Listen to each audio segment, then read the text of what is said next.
भंडाऱ्याच्या तुमसरमध्ये उद्या शिवस्वराज्य यात्रेनिमित्त राष्ट्रवादी एसपीचा मेळावा. खासदार डॉक्टर अमोल कोल्हे, माजी गृहमंत्री अनिल देशमुख, महिला प्रदेशाध्यक्ष रोहिणी खडसे राहणार उपस्थित.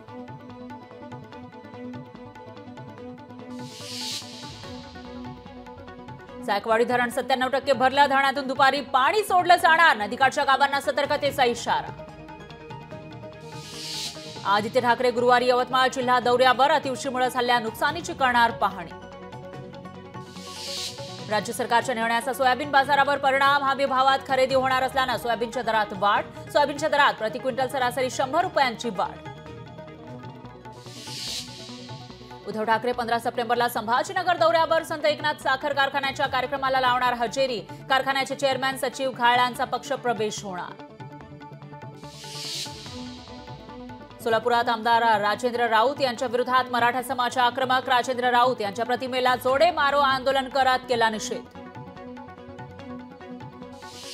मालेगावात देवगिरी एक्सप्रेसच्या बाथरूममध्ये आढळलं 1 वर्षाचं बाळ. बाळाच्या पालकांचा पोलिसांकडून शोध सुरू. लोकशाही मराठी ऐका, पहा, जागरूक रहा.